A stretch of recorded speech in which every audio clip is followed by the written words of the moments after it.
All right, the committee has been repositioned. We are going to go ahead and get started here.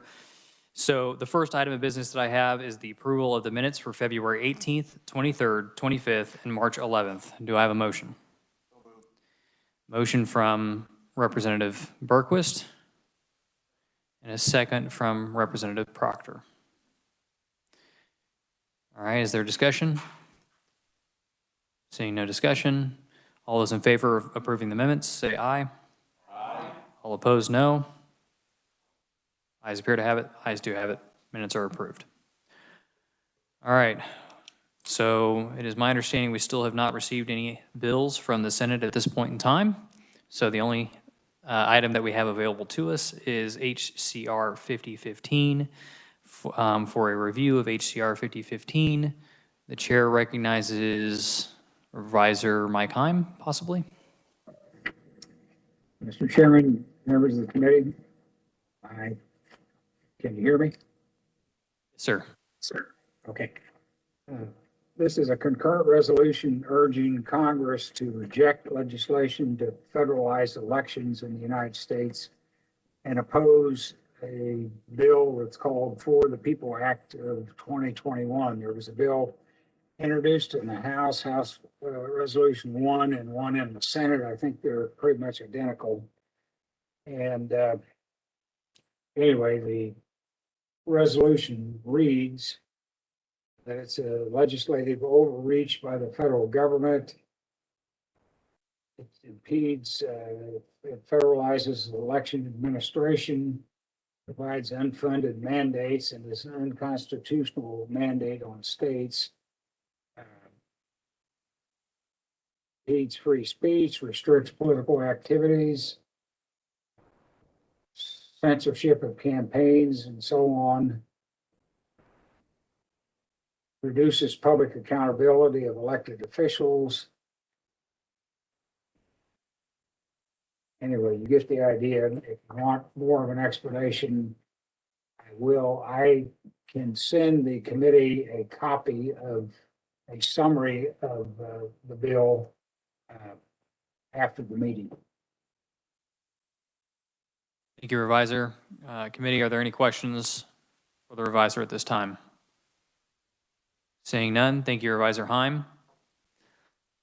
All right, so we're going to go ahead and open up the discussion and hearing on HCR 5015. Chair recognizes Representative Berquist for a motion.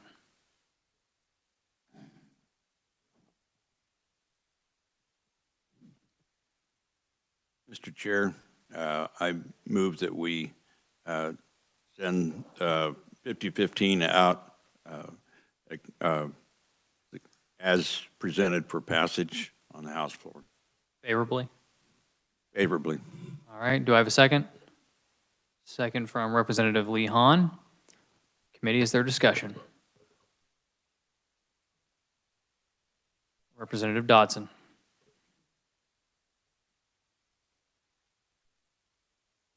Thank you, Mr. Chair. Please indulge me. I'm not familiar with kind of what's been done in the past on these, but you know, this is a matter of some gravity to me. And there are some of these, when the revisor was talking, you know, he probably mentioned 4 key items, maybe 5. And we've got several whereases in here that, and some of them seem to be duplicative. In addition, it seems to me we ought to anchor this thing pretty firmly on like the 10th Amendment and maybe the First Amendment with some specifics. That makes it much more powerful, but at this point, I'm probably a fly in the ointment.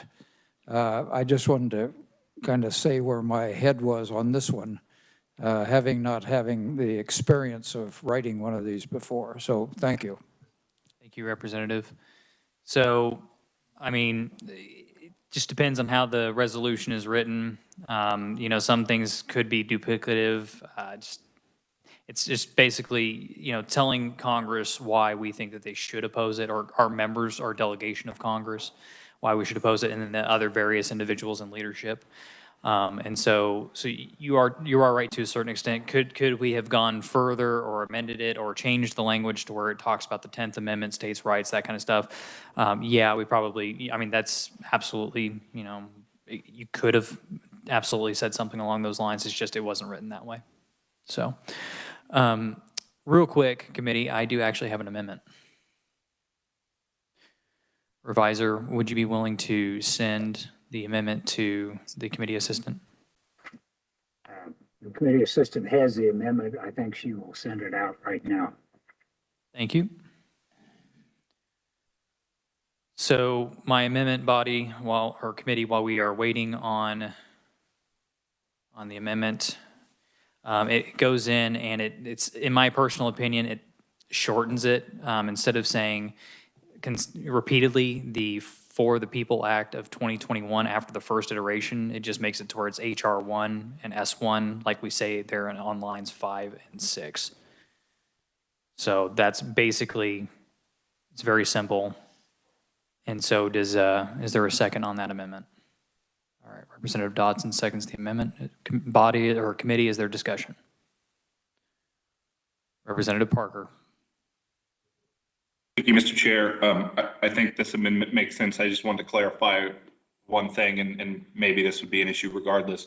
But my understanding is that this bill, HR 1, has passed the U.S. House of Representatives, but it's still being dealt with the Senate. Is there any fear that if we go ahead and label, you know, here's our stance on, I forget the Senate labeling, how they do it, S1, that the contents of it might change in a way that would maybe not reflect the will of this committee or the will of the House as a whole, right? If there are things that we say we are not for, but at the end of the process in the Senate, those things don't appear in what then is S1. That may just be a conceptual question, but that would be my concern, I guess, about labeling it around a specific bill number at the federal level when, you know, we've all seen, at least even just in this session, you know, the contents of a bill may change over the course of a committee process or being worked on the floor. I'm sure it's similar in the U.S. Senate and the U.S. House. So just my 2 cents there. Thank you for the question, Representative Proctor. Thank you, Mr. Chair. I think I would just say in, I don't know, as a counterpoint to the previous representative's remarks, you could say that about HR 1 as well, because if they come out with 2 separate versions, they'll go to conference and, you know, it could change in texture as well. So the only way to be sure is to wait until it's passed into law, and by then it's too late. So I think at some point we've got to, you know, kind of give the sense of the legislature, and we can't wait until the bill passes both houses and we know what it's going to finally look like. So I would hope that our elected officials are smart enough to understand what our intent is with this, and by labeling it, you know, they've named the bill For the People Act of 2021, and then they've associated that with HR 1 and S1. So I'm assuming that, you know, they're smart enough to figure out that if we send this to them and the contents of the bill change, that they're not going to have a hard time understanding what our intent was. So that's just my simple answer for you, Representative. Committee, is there further debate on the amendment? Seeing none, all those in favor, I close on my amendment. All those in favor signify by saying aye. Aye. All those opposed, no. The ayes appear to have it. The ayes do have it. It is amended. Committee, is there further discussion on HCR 5015? Representative Lehan. Thank you, Mr. Chair. So last night I was able to go and speak to a multi-county Republican women's group, and there was actually a staff person from the Kansas Secretary of State's office there speaking about HR 1. And one of his comments was interesting to me. He said that he had been on a conference call with Secretary of State's offices all across the country, and even the Democrats in those states are very, very concerned about HR 1 in that it's, he said, it looks to be as though it was written by a bunch of 20-year-old something staffers who just took all their ideas and combined them. And they were very concerned about the actual applicability and enforceability of HR 1. And so I guess I would echo Representative Dodson in saying that the consensus of this group last night was certainly that if Kansas, because of course I spoke that we had this resolution today, and it was interesting how many people in that room wanted specifically 10th Amendment language in something that we were to present to our congressional staff in DC. So not a question, just a comment. Which is absolutely appropriate during the debate portion of the bill, so thank you, Representative. Is there further discussion on the concurrent resolution? Representative Miller. Thank you, Mr. Chairman. I don't know how many others have read HR 1 or SR, is it SR 1? The Senate version. At any rate, I think there are provisions in here that might be troubling for states like Kansas that don't suffer from some of the difficulties that other states do, that is, in particular, citizens in other states. There is a fairly concerted effort going on in some of those states right now to suppress the vote, both in terms of limiting polling places, limiting voter registration opportunities, confining the number of days that people can vote early, restricting some of those days, disallowing what's been happening. And it's pretty clear that there is an effort in some states to suppress the vote, and I'm pleased to say I don't see any such effort here in the state of Kansas. It is unfortunate when laws are written to apply to certain circumstances that they apply then to all states, and they may become problematic in some states that don't have a problem. There's a lot in HR 1 that I think is good. It's interesting, you may recall, Mr. Chairman, we had testimony from Americans for Prosperity, and the young lady that was testifying talked principally about the difficulties her organization had on the provisions relative to restricting free speech. And she didn't give any particulars, and I asked her if she could provide me with some, and she did drop by some material. At least it has her name as the one that dropped it off. But what's interesting about it, and in this material there is language that talks about the difficulties of HR 1 as they believe it applies to restrictions on free speech. But the material is actually drafted by the American Civil Liberties Union. I don't know if Americans for Prosperity is a chapter of the ACLU or vice versa, what the connection of the two organizations is. But what's interesting about the material that was dropped off, and by the way, I imagine that this page was not intentionally left blank, but there's nothing on there to say that, so we'll just assume it was inadvertent. But what's interesting about this material is that included in the material, in addition to the ACLU having some problems with what they believe are undue restrictions on speech, they also talk about much of what is good in HR 1. One of the things they point out is the commitment to restoring the protections of the Voting Rights Act, which I firmly support. I believe that the erosion of the Voting Rights Act has caused some problems in other parts of our country, the very parts in which the Voting Rights Act was intended to address. They talk about reauthorizing and supporting the Election Assistance Commission as a good part of HR 1. They talk about redistricting reform and how HR 1 addresses some of the partisanship that's involved in some states as it relates to redistricting and how this bill would address those problems. Talks about the provisions of H.R. 1 that are designed to combat deceptive political practices. The point is, Mr. Chairman, I am not going to be able to vote in favor of the motion to condemn H.R. 1 because while I might be able to agree that there are provisions that we should hone in on as being detrimental to our political system as we enjoy it in Kansas, there's just way too much that's good in that bill for me to take such a strident anti-H.R. 1 position. So I will be opposing the motion. And if there's someone that wants to work on honing in on the provisions that are the most objectionable, I might be persuaded to support a resolution that confines itself to those provisions without making a blanket condemnation on what I believe is a bill that contains many good things.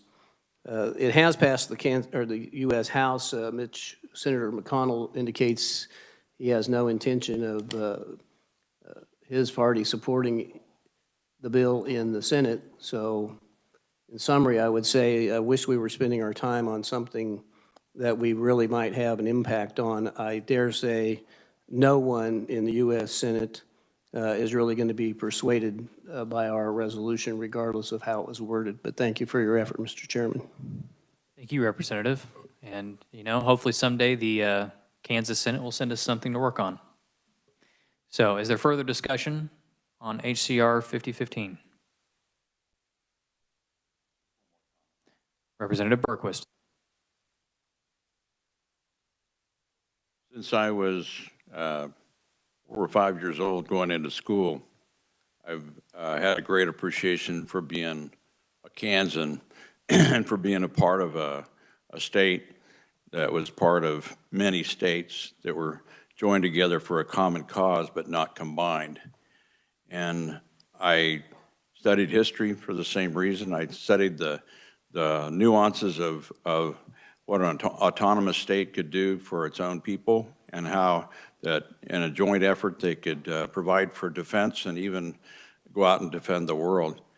And I look at the voting rights and the division of districts as being something that's very quite a critical matter for an autonomous state to take care of.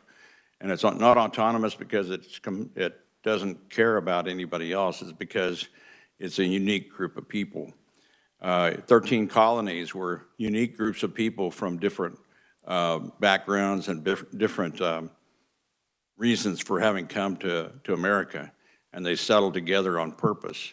And over a period of months, they worked out the Declaration. And over a period of years, they worked out the Constitution. And they worked it out as separate groups of people contributing their deep thoughts towards a